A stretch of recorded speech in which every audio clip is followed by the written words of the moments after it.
Charges ದಿನಾಂಕ ನಿಗದಿ ಮಾಡಿದ್ರು 17 ಆರೋಪಿಗಳು ಕೂಡ ಕೋರ್ಟ್ ಹಾಜರಾಗಿದ್ದಾರೆ. ಏನೆಲ್ಲ ಪ್ರೊಸೀಜರ್ ಆಗಿದೆ? ಅಲ್ಲ ಏನಿಲ್ಲ, ಇದು ಕ್ರಿಮಿನಲ್ ಪ್ರಕರಣದಲ್ಲಿ ಇದೊಂದು ಪ್ರಕ್ರಿಯೆ ಅಂತ ಕರೀತಿದ್ದಾರೆ, ಅದನ್ನು ಪ್ರೊಸೀಜರ್ ಅದು.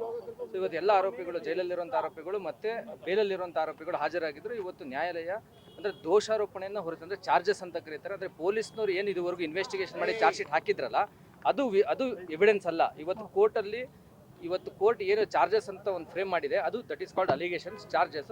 ಅದ್ರ ಮೇಲೆ ಇವಾಗ ಕೇಸು ವಿಚಾರಣೆ ಸ್ಟಾರ್ಟ್ ಆಗುತ್ತೆ. ಇವತ್ತು ದೋಷಾರೋಪಣೆಯನ್ನು ಹೊರಿಸಿದ್ದಾರೆ ಎಲ್ಲ ಆರೋಪಿಗಳ ಮೇಲೆ. ಇವತ್ತು ನೀವು ಈ ಥರ ಒಂದು ನಿಮ್ಮ ಮೇಲೆ ಪ್ರಕರಣ ದರ್ಜ್ ಮಾಡಿದ್ದಾರೆ, ಈ ಥರ ಸೆಕ್ಷನ್ಸಲ್ಲಿ ನೀವು ಅಪರಾಧ ಮಾಡಿದ್ದೀರಾ ಅಂತ ನಿಮ್ಮ ಮೇಲೆ ಇದು ಚಾರ್ಜ್ ಶೀಟ್ ಸಲ್ಲಿಸಿದ್ದಾರೆ ಅನ್ನೋದನ್ನ ದೋಷಾರೋಪಣೆಯನ್ನು ಬರೆದು ಇವತ್ತು ಜಡ್ಜ್ ಸಾಹೇಬರು ಓದಿದ್ದಾರೆ ಎಲ್ರಿಗೂ.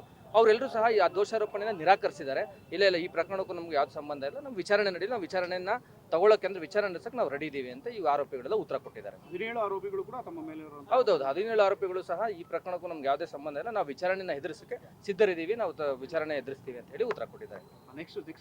ನೆಕ್ಸ್ಟ್ ಇದಾದ ಮೇಲೆ ಒಂದು ಡೇಟ್ ಫಿಕ್ಸ್ಡ್ ಡೇಟ್ ಫಾರ್ ಅಂದರೆ ವಿಚಾರಣೆ ಅಂದರೆ ಸಾಕ್ಷಿಗಳ ವಿಚಾರಣೆಗೆ ಒಂದು ದಿನಾಂಕ ನಿಗದಿ ಆಗುತ್ತೆ. ಅದಕ್ಕಿಂತ ಮುಂಚೆ ಪ್ರಾಸಿಕ್ಯೂಷನ್ನವರು ಒಂದು ಲಿಸ್ಟ್ ಆಫ್ ವಿಟ್ನೆಸಸ್ ಕೊಡಬೇಕು. ಅಂದರೆ ಈ ಪ್ರಕರಣದಲ್ಲಿ ಎಷ್ಟು ಜನ ಸಾಕ್ಷಿಗಳಿದ್ದಾರೆ, ನಾವು ಯಾರನ್ನ ಮೊದಲು ಎಕ್ಸಾಮಿನೇಷನ್ ಅಂದರೆ ವಿಚಾರಣೆ ಮಾಡ್ತೀವಿ, ಯಾರನ್ನ ನಂತರ ಎಕ್ಸಾಮಿನೇಷನ್ ಮಾಡ್ತೀವಿ, ವಿಚಾರಣೆ ಮಾಡ್ತೀವಿ ಅಂತ ಪ್ರಾಸಿಕ್ಯೂಷನ್ನವರು ಕೋರ್ಟ್ಗೆ ಮತ್ತು ನಮಗೆ ಅದು ಅವ್ರದ್ದು ಮುಂಚಿತವಾಗಿ ನಮ್ಗೊಂದು ಅರ್ಜಿ ಕೊಡಬೇಕಾಗುತ್ತೆ, ಅವ್ರು ಲಿಸ್ಟ್ ಆಫ್ ವಿಟ್ನೆಸಸ್ ಅಂತ.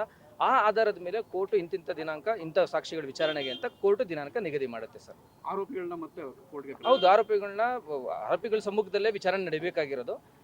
ಕೋರ್ಟು ಅದು ಮುಂದೆ ಅವ್ರನ್ನ ವಿಡಿಯೋ ಕಾನ್ಫರೆನ್ಸಲ್ಲೇ ಪ್ರೊಡ್ಯೂಸ್ ಮಾಡಿ ಹಾಜರುಪಡಿಸಿ ಅಂತ ಹೇಳ್ತಾರೋ, ಅಥವಾ ಇಲ್ಲಿ ಅವ್ರಿಗೆ ಖುದ್ದಾಗಿ ಅದನ್ನು ಅವ್ರನ್ನ ಕರ್ಕೊಂಡ್ಬನ್ನಿ ಅಂತ ಕೋರ್ಟು ಆಮೇಲೆ ನಿರ್ಧಾರ ತೊಗೊಂಡು ಅದನ್ನ ಆರ್ಡರ್ ಮಾಡುತ್ತೆ ಸರ್.